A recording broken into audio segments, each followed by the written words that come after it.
I knew something was off the moment Connor strutted into my workspace like he'd just been blessed by Elon Musk himself. He didn't knock, didn't pause, just slid into the guest chair across from me, cold brew in hand, button down wrinkle-free, smile straight out of a tech bro deodorant commercial. "So," he said, grinning like we were at brunch, "you're the one I'm shadowing, huh?" Shadowing, right? More like circling, like a vulture in Allbirds and an onboarding badge. That morning, Brent, my boss, the kind of guy who wears a Patagonia vest like a badge of leadership, had cornered me near the espresso machine with the smug confidence of a man who thinks adding synergy to a sentence is a personality. "We just want to build in a little redundancy," he said, voice syrupy. In case you ever take some time off." Time off? I hadn't taken a single real day off in 5 years. Not when I sprained my wrist falling down the porch stairs chasing a raccoon. Not when I had the flu so bad I was sweating through spreadsheets. I once fixed a payroll bug during my cousin's wedding. On my phone, from the bathroom. This wasn't about redundancy. Connor wasn't here to learn. He was here to replace. And I didn't need a week to figure that out, just 45 minutes. He started narrating everything I did like we were co-hosting a tutorial. "Oh wow, this macro is sick. You coded this yourself? This whole reconciliation pipeline? Dude, that's tight." I just nodded. He didn't need to know I'd built that system after Brent nearly lost it over a $19 parking reimbursement hitting the wrong cost center. Or that I'd rewritten the approval routing logic at 2 a.m. during Q4 close. He typed like a squirrel on espresso, asked questions that sounded like ChatGPT on a Red Bull bender. Meanwhile, Brent kept popping up behind us like a cursed Clippy, always with the same fake casual line. "Hey Ethan, what kind of access are we giving Connor on vendor permissions?" "Read only," I said, eyes never leaving my screen. He didn't like that. I didn't care, because from the moment Connor sat down, I stopped seeing him as a trainee. I saw him for what he really was, an understudy rehearsing my exit. Connor didn't just shadow me. He studied me like I was a museum exhibit he couldn't wait to dismantle. He followed me through budget reconciliation workflows, vendor approvals, system audits, everything I'd built over half a decade. But it wasn't curiosity. It was cataloging. The way a vulture memorizes the steps a fox takes just before it dies. Worse, he narrated all of it out loud, like I was the side character in his tutorial video. "Oh man, that script you wrote to automate invoice tracking? Genius." He said it like he was complimenting a latte art swan. Meanwhile, Brent kept hovering behind us. Not helping, just watching. Like a supervisor in a startup who thinks micromanaging equals mentoring. He'd appear at odd intervals, always with a fake casual tone and a question that didn't feel like a question.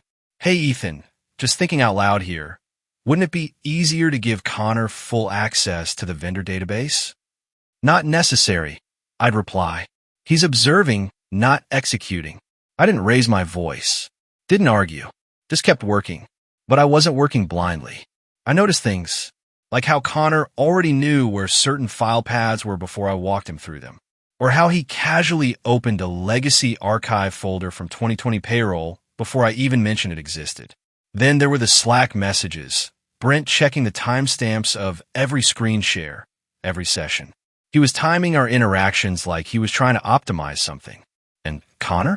He tried to bond like we were co-conspirators in some Silicon Valley bromance. "Brent's the GOAT?" "Huh," he said one afternoon, half laughing like we were sharing an inside joke. I nearly choked on my LaCroix. Brent once printed a meme, on paper, and used it in a live presentation thinking it was a PowerPoint slide. If Brent's the GOAT, my cat's a damn cloud engineer. But I smiled. I nodded. I played the game.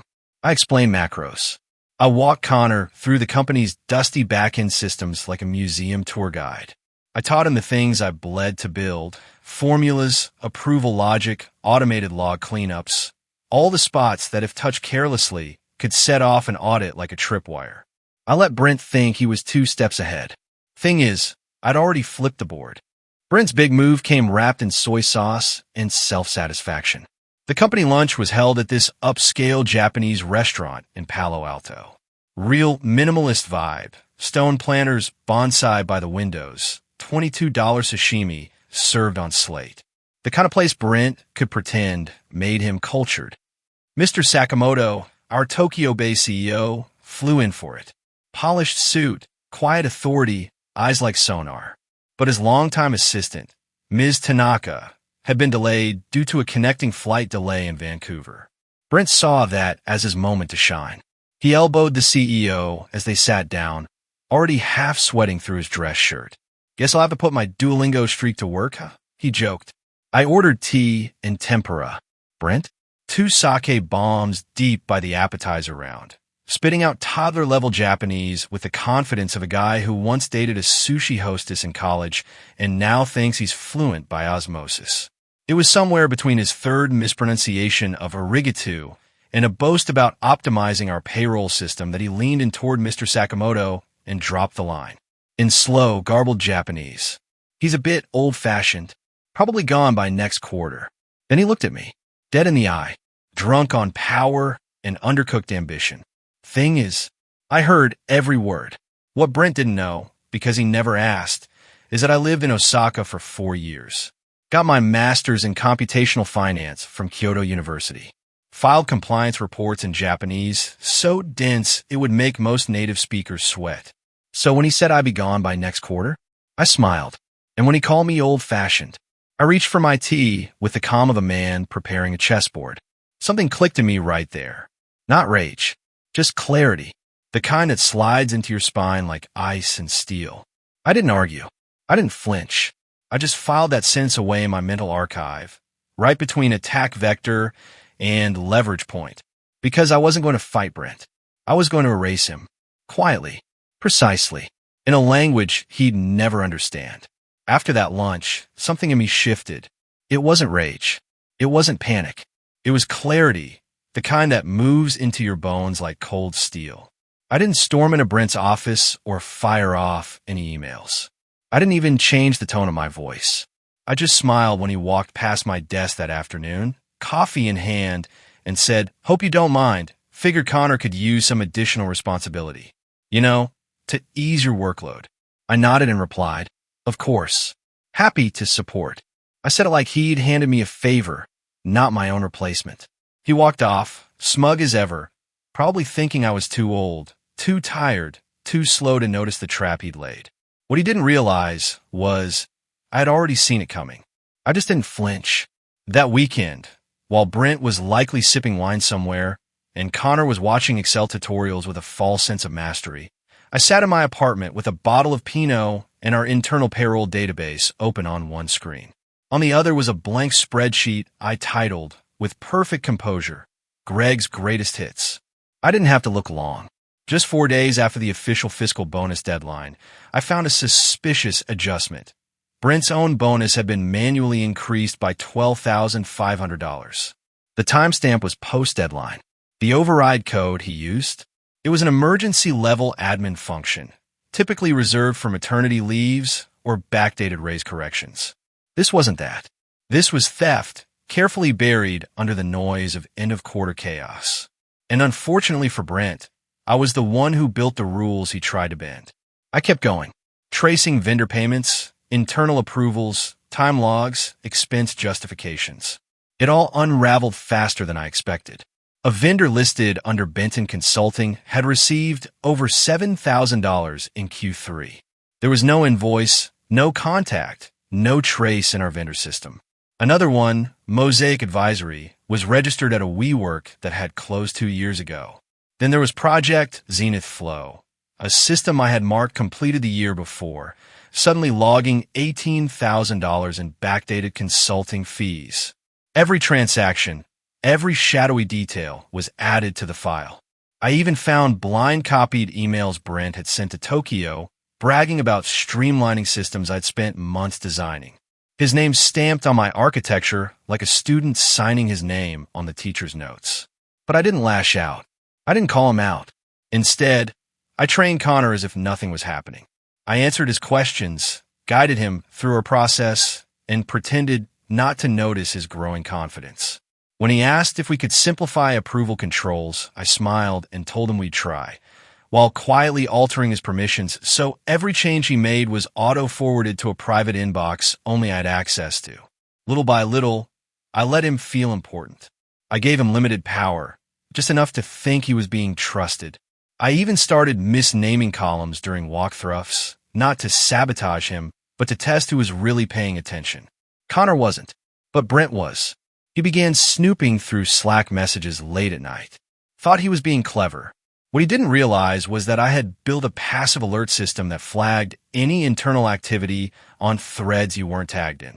I took a screenshot, logged the behavior, added it to a growing file titled Unusual Monitoring Activity. And through it all, I moved with the silence of fog. No disruption, no alarm, just quiet, calculated progress. I wasn't collecting evidence anymore. I was building a case.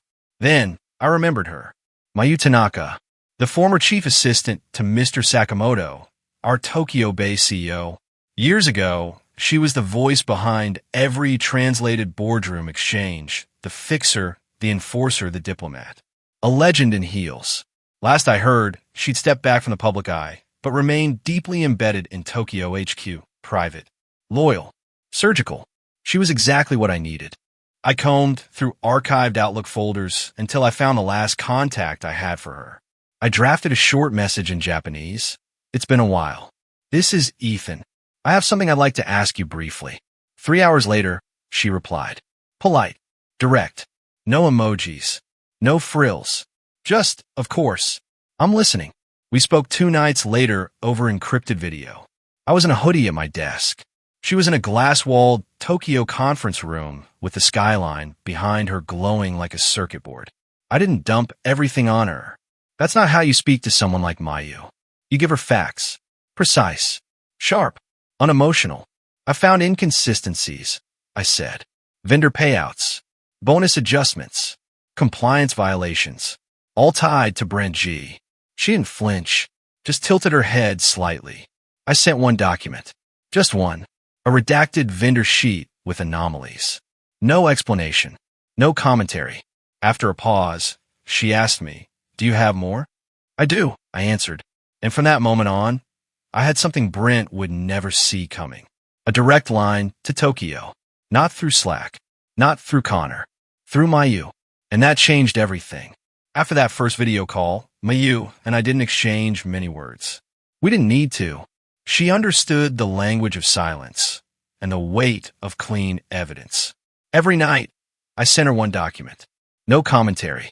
No opinion. Just facts. Structured, time-stamped, and annotated for corporate clarity. There were vendor logs showing backdated payments. Bonus reports modified outside approval windows. Compliance files with metadata inconsistencies. I translated them all into Japanese, added contextual footnotes, and mapped every action to internal codes that match Tokyo systems. Nothing fancy, just cold, irrefutable truth. She never offered praise, never got chatty, but I started to notice subtle changes in her responses. Her replies became shorter, sharper. She began requesting raw logs instead of PDFs, original file exports instead of summaries. And that's how you know someone's building a case, when they ask for source code, not just snapshots. Back in California, everything appeared normal on the surface. Brent still roamed the office like he was hosting a leadership seminar nobody asked for. He fired off emails filled with startup jargon and passive-aggressive bullet points.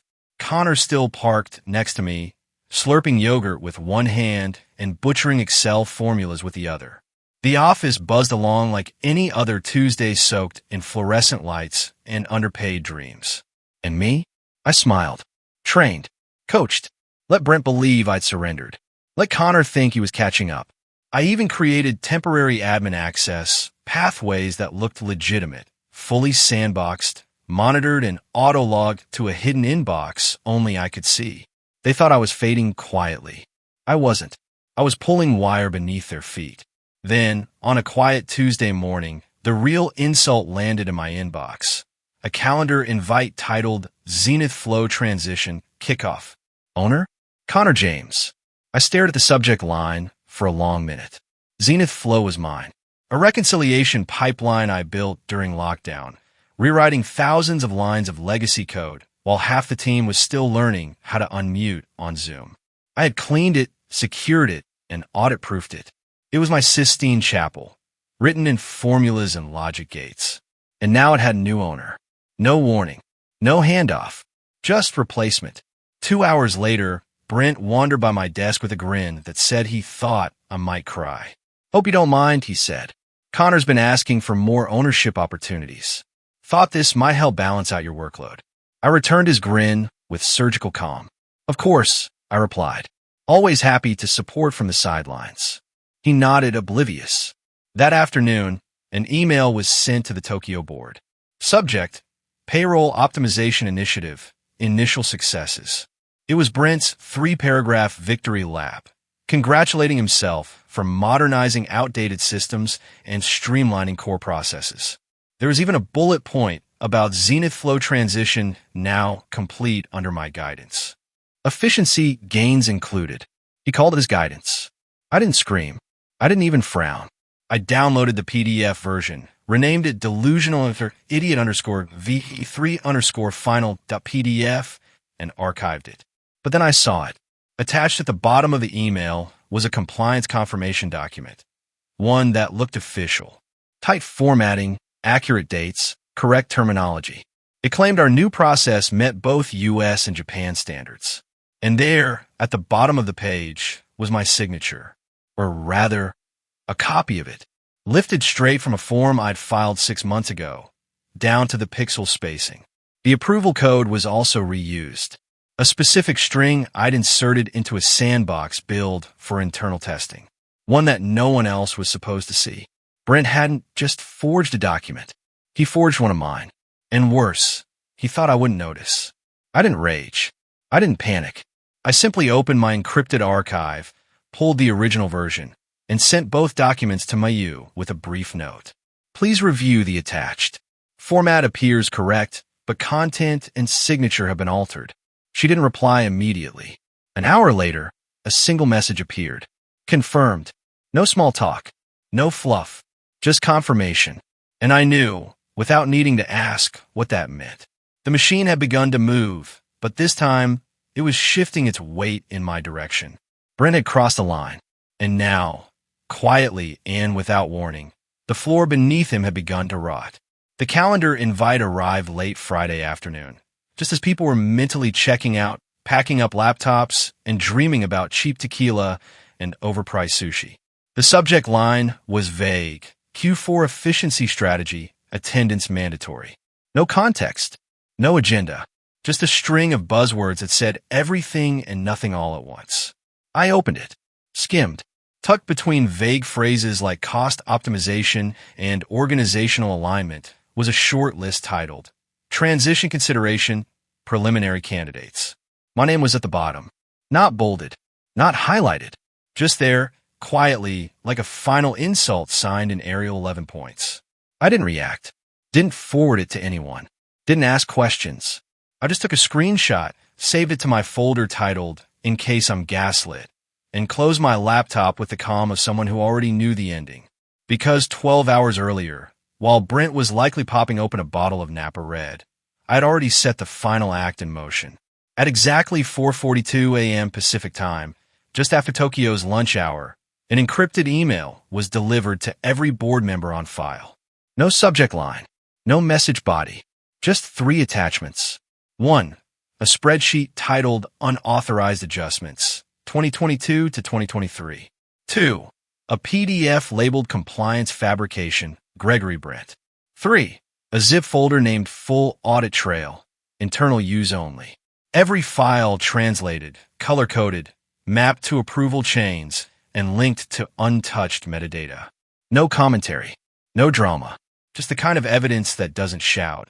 It whispers, look closer. By Monday morning, the building felt different. The office wasn't the usual sleepwalking hum of keyboards and espresso machines. It was quieter, tighter, like something had been inhaled, but not yet exhaled. I walked into the boardroom early, sat front and center. No laptop, no coffee, just a plain black notebook I didn't intend to open. Brent was already at the front, flipping through his clicker like a man practicing a TED Talk in the mirror. His tie was slightly crooked, his smile just a little too symmetrical. I watched him, He clicked into the first slide, cost containment goals. Then the second, operational realignment. He cleared his throat. Finally, he said, key restructuring areas to streamline redundancies and promote fresh innovation. He paused, glanced around, then added casually, before we dive in, I want to address something that came to our attention this morning. There it was. He tried to play it off like it was nothing, just a routine administrative hiccup. We receive an email with internal documentation that, may have been manipulated. That's when Mr. Sakamoto raised his hand. Calm. Quiet. No, he said, voice low. We are not working with legal. Then, with the precision of a blade, legal is working with us. Brent froze. You could see the blood drain from his face in real time. He blinked, tried to recover. I'm not sure what you mean by.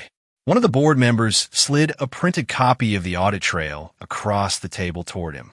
He reached for it with the hesitance of a man trying not to leave fingerprints. Did you authorize these payments? The board member asked, eyes unblinking. Brent opened his mouth, then closed it. His fingers shook slightly as he turned the page. That payment, he stammered, was part of an end-of-quarter adjustment tied to vendor onboarding. The reconciliation team approved it. I have the memo somewhere. He fumbled through his folder like a magician who just realized the rabbit was never in the hat. I believe Ethan might have signed off. I didn't blink. And right then, almost like fate was cued on a silent drumbeat, the door opened. Maya walked in. She was barely 5 feet tall, dressed in navy and precision, and carried a sealed Tokyo HQ folder like it was an indictment, because it was. She didn't glance at Brent, didn't nod, just walked straight to the head of the table and handed the folder to Mr. Sakamoto. He opened it, read silently. His face didn't change, but his eyes sharpened. He passed the file to the left. One by one, each board member reviewed the contents. Each one glanced at Brent, then passed it on. Finally, Mayu stepped forward. She didn't raise her voice, didn't gesture. This manager, she said, voice steady, Gregory Brent, has defrauded this company and insulted your judgment. Please see attached documentation. It landed like a thunderclap wrapped in velvet. Brent's jaw dropped. His lips moved, but no words came.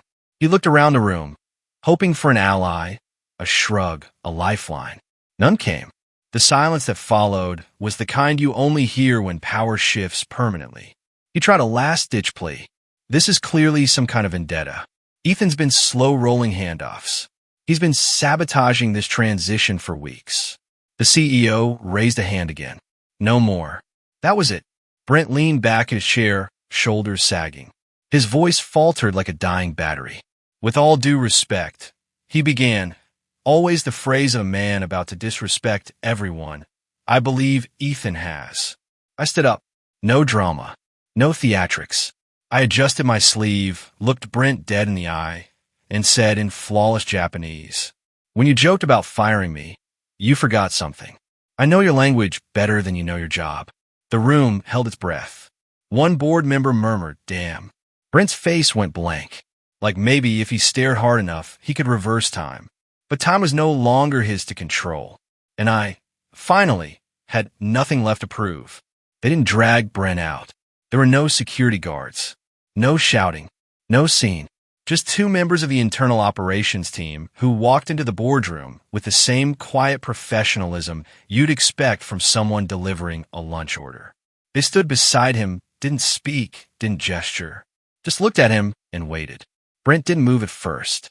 His mouth opened slightly, like he still believed there might be one more card left in his deck. But nothing came out. He glanced around the table, searching, maybe for sympathy or doubt, or even someone willing to look away and pretend this wasn't happening. But no one moved, not even a shift in a chair. So finally, slowly, he packed up his laptop, closed his folder, stood, and walked out of the room like a man who had just realized he was the last one at a party that ended hours ago.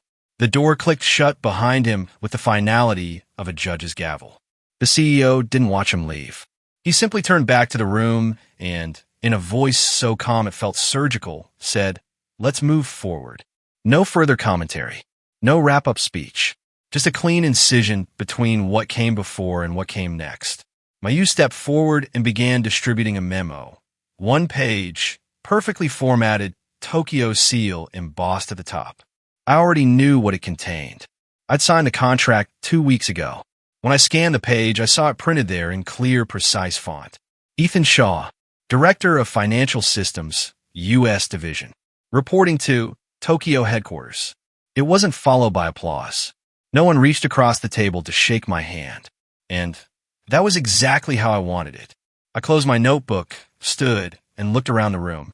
Some of the executives were still stunned, their eyes flicking between the empty chair Brent had left behind and the file folders in their hands. Others were already refocusing, shifting back into the comfort of procedure. I didn't linger, didn't smirk, just turned and walked toward the exit. As I stepped into the hallway, I glanced back once, just for a second. Brent's chair was still there, still pulled slightly away from the table, still facing the projection screen like he might reappear to resume the meeting. But he wouldn't. I kept walking. There was no one waiting outside the boardroom. No applause, no congratulatory text, no parade. Just the hallway, quiet and neutral, the way office buildings always are after something important has happened. You can feel it in the walls, the weight of a moment that has already shifted everything, even if the furniture hasn't caught up yet. Somewhere in another room, his nameplate was probably already being unscrewed from the door. His permissions were being revoked. His title deleted from a Slack directory. And somewhere down the hallway, my new office was being prepped. But I didn't head there. Not yet. I walked to the small break room near the east wing, poured myself a cup of green tea, and stood by the window overlooking the parking lot. Everything outside looked exactly the same. Gray pavement, white lines, rows of sedans. But I was seeing it differently. I didn't feel triumphant. I didn't even feel victorious. I just felt still. Not because I'd taken someone down, but because I'd refused to let someone like Brent rewrite the ending of my story. He tried to erase me with a smile. I answered with silence and facts. And now the chair he once held with such arrogance sat empty. Not because I pushed him out, but because he fell through the hole he carved himself. That's the thing about revenge. It's loud in fiction, but in real life, it's quiet and deeply, deeply satisfying. Somewhere between the silence Brent left behind and the soft click of my new office door closing, I realized it wasn't about winning. It never was. It was about remembering who I was when someone else tried to erase me. All along, Brent thought he was replacing a name on a spreadsheet. What he didn't understand was that you can't replace foundation with flair. You can copy emails, fake signatures, mimic language, but you can't replicate substance. And eventually, substance always speaks. Quietly, yes, but louder than any showmanship ever could. I didn't raise my voice. I didn't play dirty. I watched. I listened. I built my case like I've always built everything else, in silence, with precision, without needing anyone to clap. That was my way. It always had been. Brent mistook that for weakness. So did Connor. So did the ones who never looked up from their dashboards long enough to see who was really keeping this system running. Now that it's over, now that the dust has settled and the meeting room has been cleaned and reset, I find myself alone in a new office with a new title, one I didn't have to ask for, one that came because someone finally paid attention. And yet, it doesn't feel like a triumph. It feels like stillness, not emptiness, not numbness. Just the kind of calm that settles in after you've carried something too heavy for too long and suddenly realize your hands are free. I don't feel like I won. I feel like I endured. And maybe that's the real difference between people like Brent and people like me. He needed attention. I needed integrity. He built a narrative. I built the truth. And when the time came, the truth didn't need to shout. It just needed a place to land. His chair is still empty. No one's rushing to fill it. And I'm not in a hurry either, because power doesn't come from the corner office or the executive badge. It comes from knowing, without doubt, that you earned the right to be there, that you didn't betray yourself to get it, that you held your ground when it would have been easier to disappear. That's the kind of power I believe in now, the kind that waits, the kind that watches. And when the moment is right, it moves quietly, but with certainty, and leaves no room for question when it does. If this story made you feel something, If it reminded you that silence isn't weakness and patience isn't passivity, then consider subscribing.